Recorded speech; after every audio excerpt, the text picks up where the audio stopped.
마태복음 5장 1절에서 5절까지의 말씀입니다. 예수께서 무리를 보시고 산에 올라가 앉으시니 제자들이 나온지라. 입을 열어 가르쳐 이르시되 심령이 가난한 자는 복이 있나니 천국이 그들의 것이며 애통하는 자는 복이 있나니 그들이 위로를 받을 것이며 온유한 자는 복이 있나니 그들이 땅을 기업으로 받을 것이며. 아멘. 예.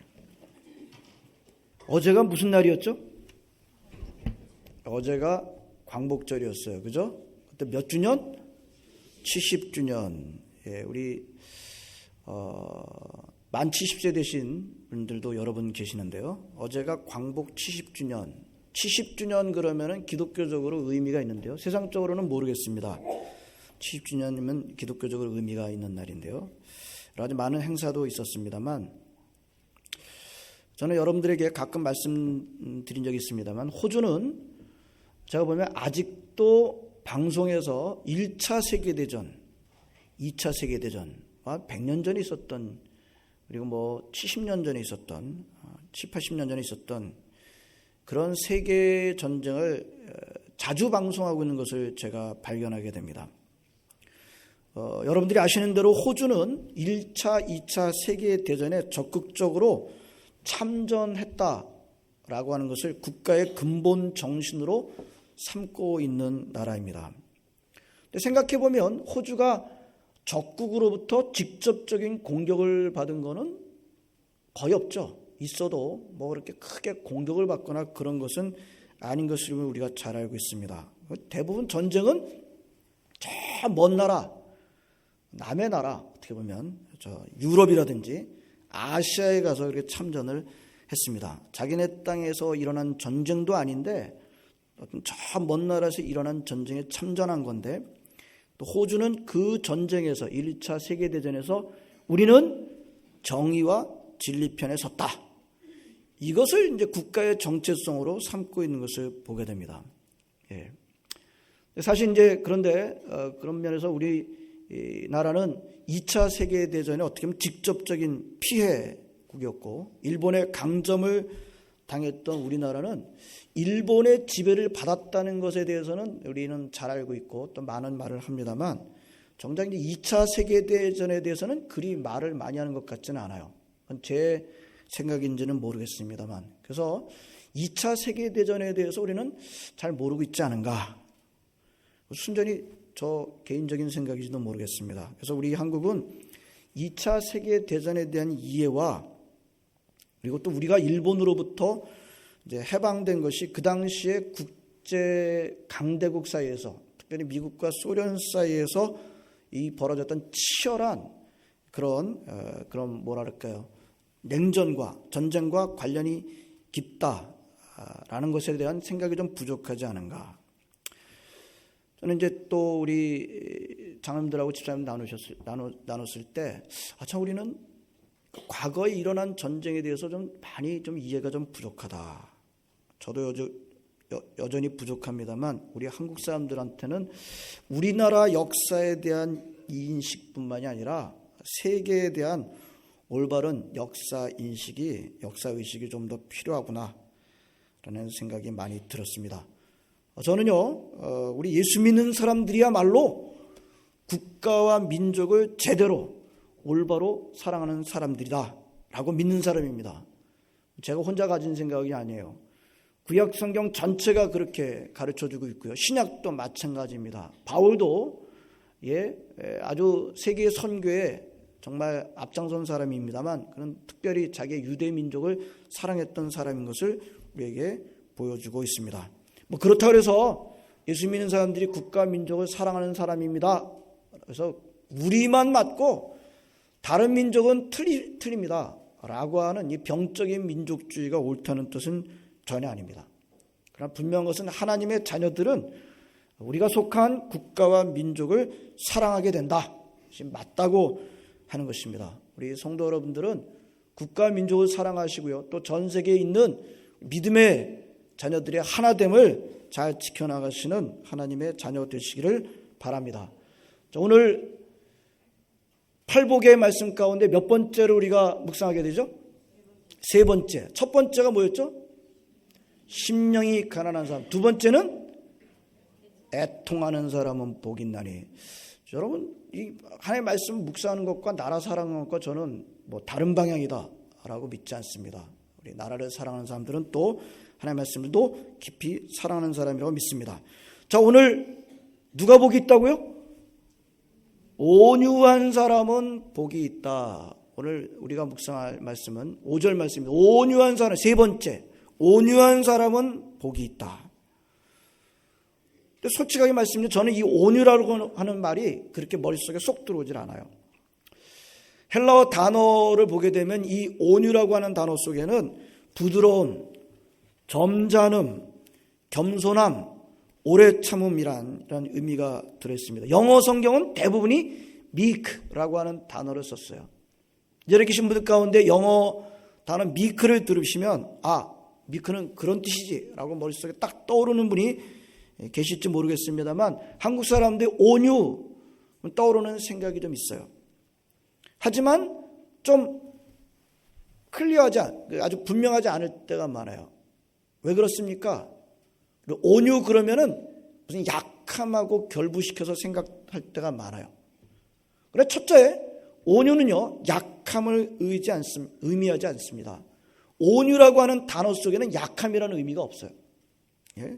그럼 본문이 말씀하고는 온유는 약하기 때문에 부드러울 수밖에 없는, 약하기 때문에 적극적이지 못하고 소극적인 것, 약하기 때문에 무기력하고 심지어 나태하고 안이한 자세를 의미하지 않는다는 것입니다. 그러므로 우리가 온유하다고 그랬을 때 나 자신의 소극적이고 넘어서 나태하고 안이한 자세를 가지고 나는 온유하다라고 이렇게 적용해서는 곤란하다는 거예요. 예? 우리 일반적으로 우리가 온유하다고 그럴 때 약함하고 결부시켜서 생각할 때가 많은데 적어도 성경이 말씀하고 있는 온유는 약함을 의미하고 있지 않다. 두 번째, 온유는 어떤 희생을 치르고서라도 평화를 얻어야 한다라고 하는 타협 정신을 또한 의미하지도 않는다는 것입니다. 우리들이 하나가 되기 위해서는 어떤 일도 다 덮어버립시다. 소소한 견해 차이는 다 덮어버립시다. 모두 부드럽고 즐겁고 행복하게 해봅시다 라고 말하는 사람을 온유한 사람이다 라고 인정하는 경우가 있습니다만 온유는 또 그런 의미를 갖고 있지 않다는 거예요. 어떤 대가를 치르더라도 오직 문제만 잠잠하고 그냥 평안만 누리면 된다라고 하는 타협 정신을 말하고 있지 않다는 것입니다. 온유한 사람은 어떤 면에서 강한 사람, 오히려 강한 사람입니다. 단적인 예를 들면요, 순교자들은 다 온유한 사람들입니다. 왜요? 다 그냥 죽음을 당한 사람들이에요. 거기에 적극적으로 항거하거나 반항하거나 그런 사람이, 순교자들은 다 온유한 사람들인데, 근데 순교한 사람들이 다 약한 사람들입니까? 순교자들이 다 약해가지고 다 순교했나요? 아닙니다. 그들이 약하기 때문에 순교한 것이 아닙니다. 오히려 강한 분들이었어요. 예? 강한 분들이었지만 그들은 그들의 순교를 받아들인 그런 사람들이었습니다. 예수님도 이렇게 말씀하셨습니다. 수고하고 무거운 짐진 자들아 다 내게로 오라. 내가 너희를 쉬게 하리라. 그 다음에 뭐라고 말씀하셨나요? 나는 마음이 온유하고 겸손한. 예수님은 자신이 온유하시다고 말씀하셨습니다. 예수님이 온유하셨습니다. 근데 그 온유하신 예수님이 약해서, 마귀한테 약해서 십자가에서 그냥 죽음을 당하셨던가요? 전혀 그렇지 않아요. 온유하다고 하는 것은 약함을 의미하지 않습니다. 그리고 어떤 대가를 치르더라도 타협하는 것을 의미하지 않는다는 것입니다.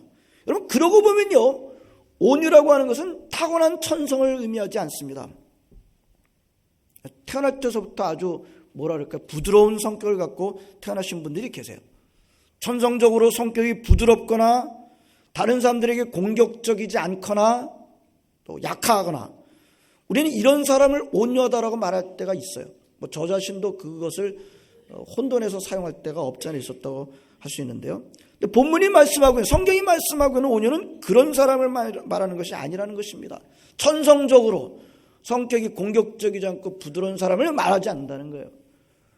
이 온유라고 하는 것은 전적으로 성령님의 열매라고 하는 것입니다. 은혜 받은 결과라고 하는 거예요. 자, 이 온유가 무엇인지를 좀 우리가 보기 위해서 성경에 나오는 인물들을 한번 좀 찾아보는 것이 가장 좋은 방법이 될 것 같습니다. 가장 먼저 아브라함을 한번 생각해 볼까요? 아브라함한테 조카가 있었어요. 롯이었죠, 롯. 같이 지냈습니다. 근데 양들이 많았어요. 짐승들이 많았어요. 그래가지고 어떻게 됐습니까? 아브라함의 목자들과 롯의 목자들이 서로 싸우게 됐습니다. 그때 아브라함이 어떻게 했나요? 조카에게 먼저 선택하도록 양보했던 것을 우리가 기억하고 있습니다. 그리고 거기에 대해서 한마디 불만도 하지 않은 것을 우리가 알고 있습니다. 여러분, 하나님께서 롯에게 나타나셔서 말씀하셨다 그랬어요? 롯에게 나타나서 말씀하신 적이 거의 없어요. 누구한테 나타나서 말씀하셨어요? 아브라함한테 말씀하셨다. 아브라함과 언약을 맺으셨어요. 내가 너에게 복을 주겠다. 너는 복의 근원이 될지라. 그래서 아브라함이었어요. 롯은 어떻게 해서 복을 받았습니까? 아브라함한테 붙어 있음으로 말미암아 복을 받은 겁니다. 근데 롯은 뭐라고 생각해요? 자기가 잘했기 때문에 자기의 양떼가 많아지고 그랬다라고 생각하고 있었죠. 아브라함은 축복이 자신을 통해서 하나님께 역사하신다는 것을 알고 있었지만 선택권을 조카에게 양보를 합니다. 한마디의 불평과 불만도 없이 네가 먼저 선택하라. 네가 왼쪽 선택하면 나는 오른쪽 가고 네가 오른쪽 선택하면 나는 왼쪽 가리라. 이것이 온유라고 하는 거예요. 또 모세가 있습니다. 성경은 모세를 지구의 모든 사람들 가운데 가장 온유한 사람이다 라고 기록하고 있습니다. 민수기 12장 3절에 이 사람 모세는 온유함이 지면의 모든 사람보다 더하더라. 그 말씀이 나올 때 그 앞에 무슨 사건이 있었는지 아세요? 모세의 누나가 누구였죠? 미리암이었습니다. 모세의 형이 누구였어요? 아론이었습니다. 이 미리암과 아론이 모세의 권위에 대해서, 모세의 리더십에 대해서 도전을 합니다. 뭐라고 도전해요? 하나님께서 모세하고만 얘기하냐? 우리한테도 말씀하시지 않냐? 라고 하면서 자기들도 리더라고 하는 것을 그렇게 내세우면서 모세의 영적 리더십에 대해서 도전합니다. 모세를 비방합니다. 그랬을 때 무슨 일이 일어났던 거예요? 모세는 한마디도 대답을 하지 않습니다. 모세가 대답하기도 전에 누가 나서셨어요? 하나님께서 나서셔서 미리암을 벌을 주시는 것을 우리가 볼 수가 있습니다. 모세 그뿐만이 아니에요. 광야 생활 40년 동안 오는 동안에 한두 건이 있었던가요? 걸핏하게 되면 사람들이 모세를 원망하고 모세의 지도력을 부인하고 다른 지도자 세워가지고 애굽으로 돌아가자, 심지어 돌로 쳐 죽이려고 했던 그런 위기가 여러 번 있었습니다. 그러나 모세는 백성을 대적하지 않습니다. 물이 안 나와가지고 바위를 이제 말로 하라는 것을 친 적은 있습니다. 그 성낸 것 때문에 가나안 땅에 못 들어가는 그런 하나님의 응답을 받습니다만 모세는 대체적으로 백성을 대적하지 않았습니다. 오히려 백성들이 죄를 지을 때마다 하나님께서, 요즘 큐티 묵상하시면서 무엇을 묵상하시고 계시나요? 모세가 40일 40야를 시내산에서 하나님 만나고 십계명 받고 있는 동안에 밑에서 무슨 일이 일어났어요? 송아지 형상 만들어가지고 뭐 춤추며 난리를 칠 때 모세가 거룩한 분노로 십계명을 던지고 깨뜨리고 갈아서 다 마시게 하고, 하나님께서 이 백성들을 다 쓸어버리겠다 그럴 때 모세가 어떻게 합니까? 용서하여 주시옵소서. 용서해 주시지 않을 거면 제 이름 빼주세요. 그리고서 니네들이 가라. 내가 천사를 앞서서 보내주겠다. 모세는 뭐라 그럽니까? 하나님께서 같이 가주시지 않는다면 우리 민족은 아무런 의미가 없습니다. 백성들의 죄와 하나님 사이에서 이처럼 멋지게 백성들을 사랑하면서 중보한 지도자가 없어요. 이처럼 모세처럼 백성을 사랑하고 온유하게 백성들을 대한 사람이 누가 있을까요? 다윗도 있습니다. 다윗은 어떻게 했습니까? 하나님께서 다윗한테 기름을 부어줬어요. 정통성이 있단 말이에요. 그런데도 사울은 어떻게 합니까? 어떻게 해서든지 다윗을 죽이려고 하지 않았습니까? 다윗한테도 기회가 왔어요. 사울한테 복수할 기회. 어떻게 하죠? 그저 다 사용하지 않았던 것을 보게 됩니다. 신약성경도 마찬가지예요. 스데반이 그 놀라운 설교 한 번 하고 돌에 맞아 죽을 때 어떻게 맞아 죽어요? 아주 맞서다가 맞아 죽습니까? 아닙니다. 그냥 맞아 죽어요. 예?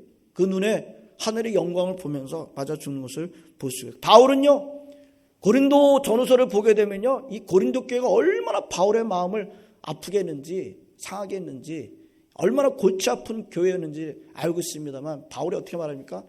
나에게 있는 권리를 내가 다 쓰지 않겠노라 라고 했던 것을 볼 수가 있고, 이 가장 최고의 신뢰는 누구시죠? 예수님이시죠. 예, 빌립보서 2장 5절에 뭐라 그래요? 예수님은 하나님과 같으신 분이시다. 같은 본체시지만 자기를 그렇게 여기지 않으시고 낮추시고 종으로 여기고 심지어 십자가에서 자기 몸을 내어주시기까지 낮추셨다. 그리고 복종하셨다. 성도 여러분, 성경 속에 나오는 이런 모든 인물 속에 나타나는 품성이 바로 온유인 것을 보게 됩니다. 자, 우리가 이 성경 속에서 나타나는 이 인물들을 통해서 온유의 특징을 종합해 보면요, 제일 첫 번째로 무엇을 할 수 있습니까? 온유한 사람은 자기의 유익을 구하지 않는다는 것입니다. 온유한 사람은 자기의 이익에 집착하지 않는다는 거예요. 다시 말하면 온유한 사람은 자기의 권리가 없어서가 아니라 있어요. 강합니다. 그러나 그것을 다 쓰지 않는다는 것입니다. 한번 생각해 보시면 여러분들이 온유를 놓칠 때 언제 놓칩니까? 온유를 놓칠 때 언제 놓쳐요?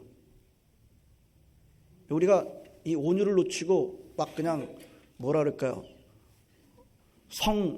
성질을 내고 그럴 때 언제 놓쳐요? 원래서부터 약할 때 그럽니까? 원래서부터 약할 때는 잘 안 그래요. 언제 놓칩니까? 나는 뭔데? 나는 썸띵인데 다른 사람이 나를 나띵이라고 자꾸 할 때 거기에 대해서 분노가 날 때가 많아요. 그렇죠? 저는 뭐 권리가 있고 뭔가 있는데 다른 사람이 나를 무시할 때 그때 우리는 분개하고 온유를 놓칠 때가 있어요. 여러분, 온유를 놓치는 가장 근본적인 이유가 가만 보면요, 자기의 유익에 대해서 내 이익에 대해서 붙들리게 되면 온유를 놓치는 것을 보게 됩니다. 근데 온유한 사람, 성경이 말씀하고 있는 온유는요, 자기의 유익과 자기의 이익을 구하지 않는 사람이라는 거예요. 자기의 권리를 다 쓰지 않는 사람이라고 하는 것입니다. 오늘 앞에서 말씀드렸던 그 사람들을 한번 다 보시기 바랍니다. 아브라함과 롯의 관계에서도 이 삼촌하고 조카인데요. 예? 먼저 양보하지 않습니까? 모세도 다른 도전자들을 다름에 있어서 그렇게 하지 않습니다. 다윗도 사울 왕을 대함에 있어서, 스데반도 자기한테 돌을 던지는 사람들에게 대함에 있어서, 바울도 고린도 교회 교인들을 대함에 있어서, 우리 주인이신 예수님도 자기를 십자가에 다는 사람들을 대함에 있어서 저들이 뭐하고 있는지 모르고 있습니다. 용서해 주시옵소서. 자기의 권리를 다 쓰지 않으셨어요. 지금도 당장 십자가에 매달려가지고 12형 더 되는 천사들을 불러올 수 없더냐? 얼마든지 그렇게 할 수 있었는데 그 권리를 다 쓰지 않으신 것입니다. 자기의 유익을 구하지 않았습니다. 온유한 사람이란 자기의 유익, 자기의 이익, 자기의 권리를 다 쓰지 않는 사람이다. 제가 설교를 이렇게 합니다만 제가 잘해서 여러분들한테 설교 드리는 것 아니죠. 저도 감당하기 쉽지 않은 그런 어려움이 있음을 고백합니다. 그러나 온유한 사람은 자기의 유익을 구하지 않는 사람이다. 자기의 이익을 구하지 않는 사람이다. 자기의 권리를 다 쓰지 않는 사람이다. 자, 자기의 유익과 자기의 이익과 자기의 권리를 다 쓰지 않으니까 어떻게 해야 돼요? 당연하게 오래 참습니다. 온유한 사람의 두 번째 특징은 오래 참습니다. 오래 참는다는 것이 그냥 잘못해놓고 오래 참는다는 것을 말하지 않습니다. 자기가 잘못해놓고 고난받는 것은 무슨 의미가 있겠느냐가. 그러나 선을 행하다가 고난받는 것을 참으면 하나님 보시기에 아름다운 일이다 말씀하십니다. 자신의 유익을 구하지 않으면 반드시 오래 참음으로 나타나게 되죠. 그리고 또 그렇게 참고 자신의 유익을 구하지 않는 근본적인 이유가 뭐예요? 언젠가는 하나님께서 갚아 주실 것이다. 궁극적으로 누구를 의지하는 거예요? 궁극적으로 하나님만 의지하는, 하나님께 다 맡기는 사람이에요. 그래서 온유한 사람은 나 자신과 나의 권리와 나의 의지와 나의 모든 미래를 다 하나님께 맡기는 사람입니다. 하나님께 다 맡기지 않는다고 한다면 우리는 우리의 권리를 포기하기가 어려워요. 하나님께 다 맡기지 않으면 참을 수가 없어요. 언젠가 하나님께서 이걸 바로 잡아주실 거야 라고 하는 것에 대한 분명한 믿음이 없다고 한다면 우리는 그렇게 할 수가 없어요. 그렇게 하기 어려워요. 하나님만 의지해야 그것들을 할 수가 있는 것입니다. 그러므로 온유한 사람은 오직 하나님만 의지하는 사람인 것입니다. 지금 우리가 몇 번째 복을 우리가 묵상하고 있다고요? 세 번째. 근데 이게요, 팔복이 이게 기가 막히게 영적인 진행이 있다 그랬어요. 여러분, 온유는 어디서 드러납니까? 저기서 무인도 가서 혼자 사는 사람들한테 온유가 나타날 수 있을까요? 예? 혼자 사는데 온유하다. 무슨 의미가 있겠어요? 예? 산속에 혼자 들어가서 지내고 있는데 온유하다. 온유라고 하는 것은 어디서 나타나는 거죠? 다른 사람들과의 관계 속에서 나타나는 성품입니다. 예? 온유는 반드시 다른 사람들과의 관계 속에서 나타나는 성품이에요. 첫 번째가 뭐였어요? 우리가 근데 심령이 가난한 사람. 심령이 가난한 게 무슨 뜻이라 했어요? 하나님, 저에게는 결핍이 있습니다. 저에게는 부족함이 있습니다. 하나님만으로 채워지지 않으면 안 되는 부족함이 있습니다. 예? 그런 부족을 가지고 두 번째, 자기를 보니까 뭘 알아요? 예? 자기의 죄가 보이는데 그 죄를 어떻게 해요? 해결할 능력이 있어요? 해결할 능력이 없으니까 뭐가 나와요? 눈물이 나와요. 슬픔이 나와요. 예? 심령이 가난해가지고 저는 하나님만으로 채워져야 되는 그런 부족이 있습니다. 결핍이 있습니다. 그런데 자기를 보니까 자기는 죄인이에요. 호플리스예요. 능력이 없어요. 무자격하고 무능력해요. 눈물이 나와요. 그런 사람들이 다른 사람들한테 보여주는, 그런 사람들한테 나타나는 특징이 바로 온유라고 하는 거예요. 1번, 2번이 안 되는데 3번이 안 된다고 하는 거예요. 온유라고 하는 특징이 무슨 천부적으로, 천성적으로 마음이 부드럽고 덜 공격적이고 그래서 그런 것이 아니라 1번, 2번이 되는 사람들 앞에서 나타나는 성품이 온유라고 하는 것입니다. 1번, 2번이 안 되면 3번이 나타날 수 없다는 거예요. 그러므로 온유라고 하는 것을 천부적으로 온유하다 이런 쪽으로 연상하지 마시기를 바랍니다. 그건 내 의지를, 온유라는 것이 내 의지로 되는 것이 아니라 하나님 앞에서 하나님, 저는 부족합니다. 저는 결핍이 있어요. 하나님이 아니시면 도저히 이 부분이 채워지지 않는 그런 결핍이 있습니다. 심령이 가난해가지고 들여다보니까 나는 무능력하고 죄인이기 때문에 아무것도 할 수 없는 것을 보면서 눈물을 흘리는 사람이, 그런 사람들이 온유한 특징을 내고 있는데, 그래야 무엇을 할 수 있어요? 그래야 자기의 권리와 자기의 이익과 자기의 유익을 내려놓을 수 있어요. 그게 안 되는 사람이 자기 이익과 유익을 어떻게 내려놓을 수가 있겠어요? 여러분, 쉬운 수준이 아니에요. 여러분, 팔복의 말씀이 복 받는 거네. 8가지 잘 지키면 복 준대.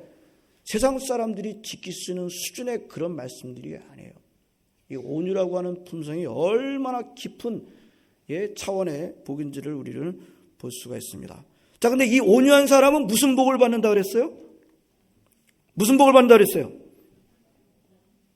식사하셨어요? 온유한 사람은 무슨 복을 받는데요? 땅을 기업으로 받을 것이다. 땅을 기업으로 받을 것이다. 어떻게 생각하세요? 세상적인 관점에서는 참 안 맞아요, 맞아요? 안 맞죠? 땅은 누가 차지하고 있나요? 땅은 누가 차지하는 거예요? 힘센 사람이 차지하고 있죠. 그 당시 예수님께서 이 말씀하실 때 그 세상이 어떤 세상이에요, 지금? 예수님이 말씀하신 그 세상이 어떤 세상이에요? 로마 제국이 지배하던 세상. 로마 제국이 지배하던 세상은 더더군다나 땅은 누가 차지하는 세상이에요? 힘센 사람이 차지하는 세상 아닙니까? 예? 지금도 마찬가지죠. 세상적인 관점에서 보면 땅은 힘센 사람들이 차지하고 있다고 대답하게 됩니다. 그런 관점에 붙잡히는 세상에 예수님은 제자들한테 뭐라고 말씀하세요? 땅은 온유한 사람들이 차지하게 된다. 전혀 안 맞는다고 생각하시고 허망한 말이라고 생각하십니까? 저는 예수님의 이 말씀이 맞다고 믿습니다. 오래전서부터 왜 온유한 사람한테 주시는 복을 땅을 기업으로 차지하게 될 것이다 라고 말씀하셨을까? 그런 생각을 참 오래전부터 해봤어요. 좋은 예인지 모르겠습니다만 이런 생각을 한번 해봤습니다. 동물의 세계입니다. 동물의 세계. 동물의 세계는 뭡니까? 양육강식이죠. 예? 강한 짐승이 약한 짐승을 잡아먹으면서 살아나가는 게 이제 동물의 세계입니다. 여러분, 강한 짐승이 약한 짐승을 다 잡아먹으면서 살아나가는 것이 동물의 세계인데, 그렇다고 한다면 누구만 남아있어야 돼요? 그렇다면 사자고 호랑이만 남아있고, 예? 맹수들만 남아있어야 되잖아요. 근데 어때요, 지금은? 맹수들은 점점 줄어들고 있고, 누구는 많아져요? 호주에 뭐가 많아요? 호주에 뭐가 많아요? 소가 많아지고 양이 많아지고, 어떻게 보면 소하고 양이 땅을 다 차지하고 있고, 사자하고 호랑이는 점점 구석으로 몰리고 있고. 저는 그런 생각을 해봤습니다. 좋은 예인지는 모르겠어요. 목사님, 사자보다 호랑이보다 더 무서운 짐승이 있어요. 사람입니다. 이제 그렇게 나올 수도 있겠습니다만, 그래서 부분적으로 보면요, 힘센 자들이 땅을 차지하고 세상을 차지하고 있는 것처럼 보입니다만, 어떻게 보면 더 크게 보면, 더 역사적으로 보게 되면 늘 세상은 누가 차지하고 있었는가? 온유한 사람이 더 넓게 차지하고 더 퍼지고 있지 않은가라는 생각을 해보았습니다. 본문이 말하는 땅은 구체적인 땅을 의미하기도 합니다. 그러나 이 세상을 의미한다고도 볼 수 있어요. 자, 이 세상은 누구 거죠? 세상은 마귀 겁니까? 교회는 하나님의 건데 세상은 마귀 거라 그랬어요? 아니라 그랬어요. 세상은 하나님 겁니다. 하나님이 다 지으시고 우주의 주인이십니다. 하나님이 왕이십니다. 예수님이 왕이십니다. 하나님이 지금 다스리시고 계세요. 근데 하나님 다스리는 이 세상을 하나님께서 누구한테 주시겠다고요? 온유한 사람들한테. 그 온유한 사람이 세 번째 사람이에요. 그냥 갑자기 딱 온유한 게 나온 게 아니라 심령이 가난해서 저는 하나님으로 체험받아야 됩니다. 그런데 저는 무능력하네요. 라고 하는 깨닫고 자기의 권리를 내려놓고 자기 유익을 구하지 않는 사람들한테 하나님께서 이 땅을 차지하게 하시는 복을 주시겠다라고 말씀하시고 계시는 것입니다. 여러분, 하나님을 믿는 사람들은요, 온유한 사람들은 아무것도 갖고 있지 않은 것 같지만 모든 것을 다 가진 사람들인 것입니다. 믿으시면 아멘 하시길 바랍니다. 아멘. 자, 우리 세상의 가치관과 예수님의 산상순에서 주시는 이 교훈은 참 우리들의 생각과는 참 안 맞아요. 세상적인 생각과는 정말 안 맞아요. 인간적인 생각과는 안 맞아요. 여러분, 기독교 정신은 세상 정신과 안 맞습니다. 안 맞아야 정상입니다. 안 맞으면 이상한 겁니다. 본질적으로 차이가 있는 것입니다. 문제는 이 본질적으로 차이가 있어야 되는데 우리 성도들이 이 본질적인 차이가 잘 안 나타날 때 참 안타까운 거죠. 자연인한테서는, 일반 사람들한테 성경이 말하는 이 온유가 그냥 천부적으로 나타나는 것 결코 아닙니다. 그러나 교인들한테도 이 온유가 그러면은 자동적으로 나타나는가? 자동적으로 나타나는 건 아니에요. 교회 다니면 우리가 기회를 얻을 수 있겠습니다만, 우리한테 이 온유라고 하는 성품이 자동적으로 그냥 나온다. 아닙니다. 성령님이 아니고서는 이게 나오질 않아요. 철저하게. 여러분, 혹시 여러분 가운데 하나님 저는 가난합니다. 하나님 저는 하나님이 아니고서는 못 살겠습니다. 하나님으로 채워지기 원합니다. 그거 여러분들이 스스로 가지신 마음이에요? 저는 지내놓고 보면 그 마음조차 누가 주시는 거예요? 그 성령님이 주시는 거예요. 저는 그런 마음 갖게 된 것은 이거 전적인 은혜구나, 은혜. 그리고 자기의 죄를 볼 수 있는 것, 자기가 볼 수 있어요? 자기의 죄를 볼 수 있는 것도 성령님께서 주시는 거예요. 대부분의 사람들이 자신의 죄를 보지 못하다가 그냥 그렇게 인생을 끝내실 수도 있어요.